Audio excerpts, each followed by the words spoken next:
Big Chilli in the house. Hey guys. How you doing? Woo! Welcome! Thanks, Marlo. Thanks for having us. Happy to be here, man. I'm so happy that you are here. Now, for those who may not know, this is only this weekend is only the second time that you guys have met in person, right? Yeah, last November. We met at Madison Square Garden and then on Jimmy Fallon, and that's it. This is the second time we're hanging out after that. Yeah, I know. It blows my mind.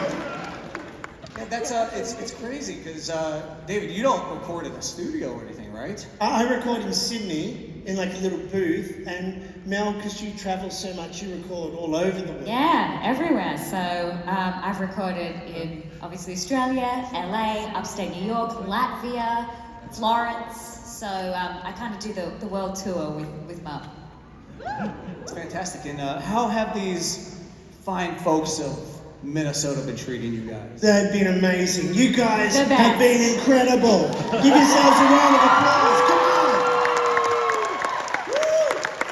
Guys, this is my first con ever, so this has been really exciting.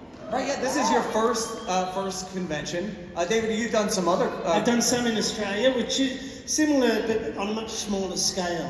This is your first convention. This audience is killing it, man.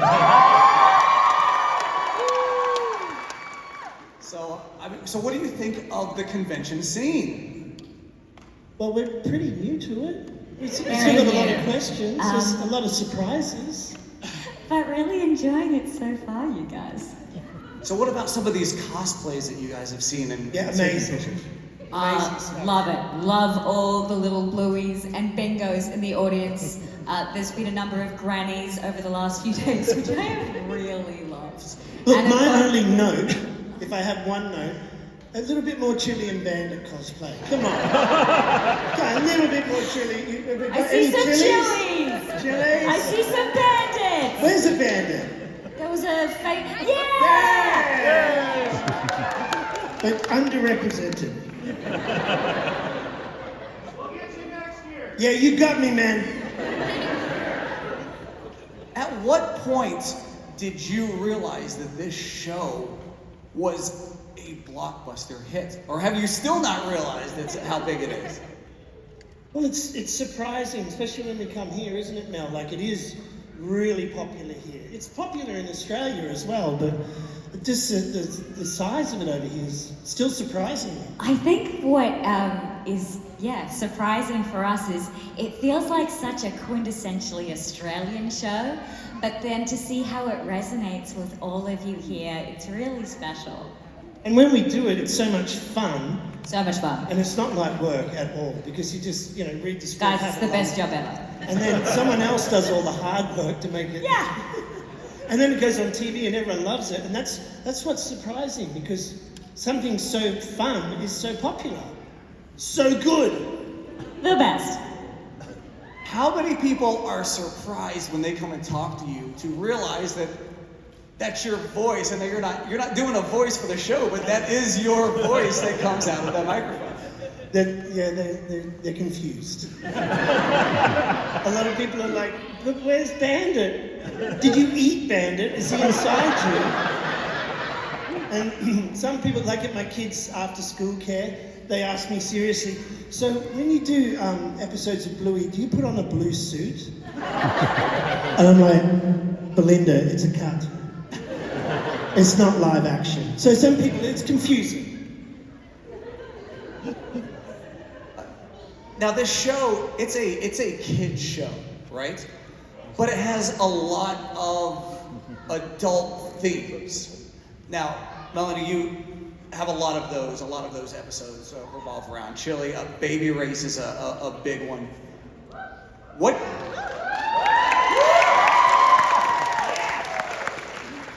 When you're thinking you're just going into the studio to record, and then you watch the finished product, and you're like, what? That's not what I envisioned at all for this children's cartoon. I think the biggest one for me was watching Sleepy Time for the first time. I recorded it. I knew it was going to happen. At the end, I'm like, oh my God, I'm crying.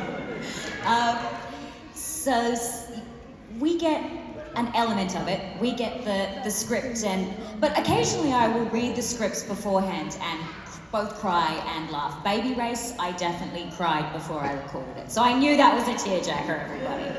And Granddad. But sometimes it takes me by surprise too.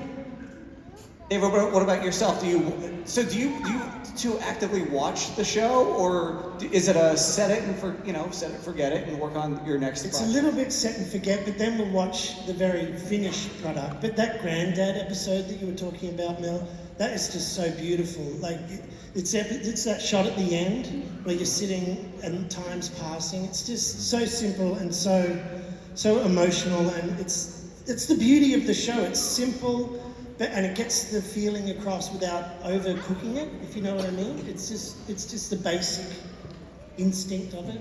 It's very good. So, and David, you're I'll let you go ahead. Sorry to interrupt. Go ahead. What was the question? Oh yeah, that's right.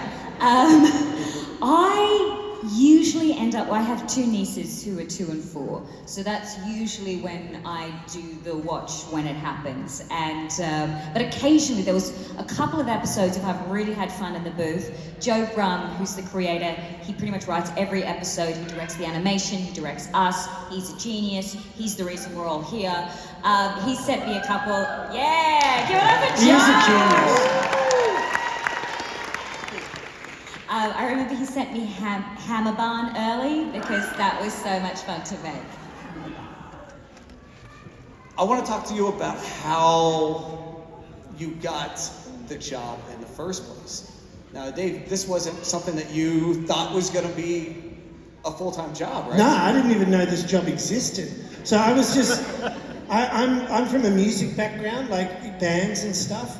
And I was talking to somebody who knew someone who was getting in a lift, and they were like, hey, they're doing an animated show about a dog, and do you want to be one of the characters, the dad? And I was like, I can't do it. I don't know how to act. And they said, forget about it. You can read, you just go in the booth, say a couple of lines.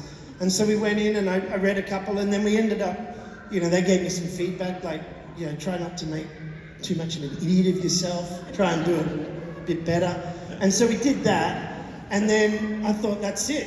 I'll look for it on YouTube. There's some sort of scratchy animation show about a dog. And then they sent me the pilot. And then Mel's voice was on there and everything. And I thought, wow, this is actually pretty good. And they rang up and they said, can you do some more? I said, yeah, hell yeah.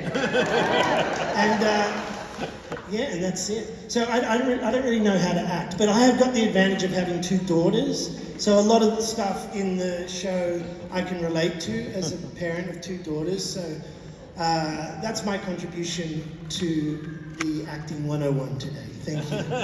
And singing. So my journey was a little different. I was already doing a lot of commercial voiceovers, and I was putting down a voiceover in the studio of a Dan Brum who plays Stripe. And he said, you've got a great voice. My brother's making this animation. It's already cast, but you want to track some demos down if there's future characters.